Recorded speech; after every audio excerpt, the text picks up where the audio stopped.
The International Tennis Federation is coming under fire over their controversial revamp of lower-level tournaments, with players saying they have been made worse off due to the changes. The ITF Transition Tour was brought into effect this year with the aim of cutting down the number of players to make it easier for those on a tour to earn a living. A study conducted by the governing body found that over 14,000 players participate in professional tournaments over a year. Under the new system, tournaments will be staged within a more localized circuit to make costs lower for both players and tournaments. On top of that, ITF ranking points have been brought in instead of ATP and WTA points. The idea of ensuring lower-ranked players earn more is a welcomed one. According to the ITF, the ranking players need to achieve a break-even is 336 for men and 253 for women. However, since the revamp, many players have said they have not benefited, and some have even stated that they have been made worse off. I would really like to meet a person who came up with this idea about the ITF Transition Tour and congratulate him. All the ideas that person got cannot function even in a perfect world because players have zero benefit from it and they don't make any sense. World number 457 Anna Vrljic wrote in a Facebook post earlier this week. Players could see a clear path for them if they play good for a year. If they are consistent, eventually they would get there. With these new rules, players lost that vision. They lost seeing it clearly how to get to the top, cause it seems almost impossible. Even by winning $15 tournaments, your ranking would be around 270, which is not enough for Grand Slam, so you would be obligated to move to higher tournaments. Vrljic has extensive experience of the tour. The 34-year-old Croat has been playing in lower-level tournaments for almost 20 years and has been ranked as high as 180th in the world. It appears that Vrljic belongs to an increasing group of players who feel that they are being treated as second-class citizens. Bulgaria's Cecil Karatanchova has experience of playing at both the highest and lowest level of the sport.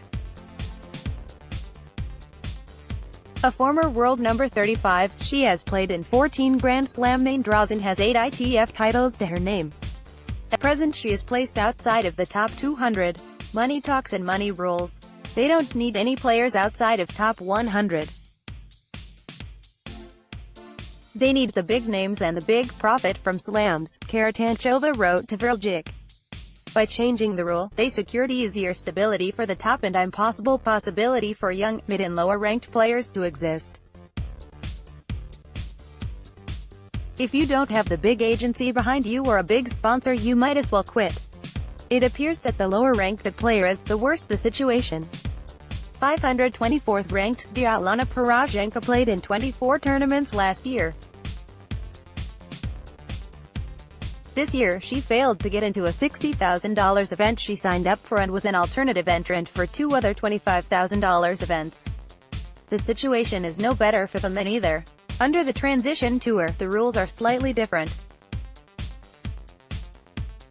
Former player Mark Petchey, who has a daughter that plays on the ITF circuit, has previously blasted the changes.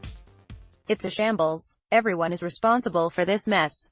It's impossible to state how much knock-on effect this will have negatively for anyone involved in tennis," said Petchey.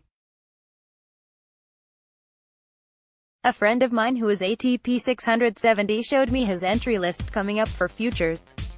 When he once would be seated in these events, he's now alternate for qualifying in all but one. Seems like less opportunities with the new system." pic.twitter.com/dconsquanlxk, John Millman, @JohnMillman, January 25, 2019. Dave Miley, who has recently announced his candidacy for the ITF presidency, has conducted one of the most comprehensive reviews of the new system yet. In a 3,000-word article written on his Facebook account, he has said the governing body has failed to provide a better pathway for players, help them break even and reduce the costs of playing on the tour. Miley has previously been in charge of overseeing the juniors, veterans and wheelchair activities of the ITF. It appears that there will be significantly less opportunity for players to get started on the tour if they are unranked or lowly ranked or coming back from injury. It will also be hard for late developing players from developing tennis regions to get started, said Miley.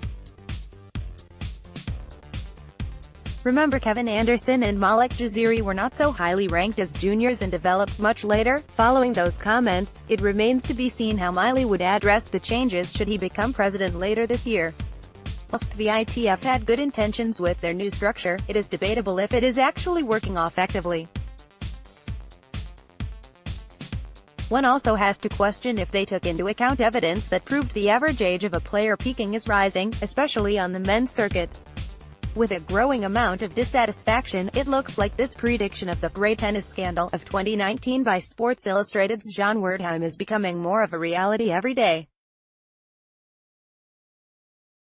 Realization that the ITF's Transition Tour, and the USTA's capitulation, was a sloppily conceived mistake that will stunt the growth of the sport, reduce opportunity, curtail diversity and harm college tennis. Only time will tell if the ITF will change their format in the future.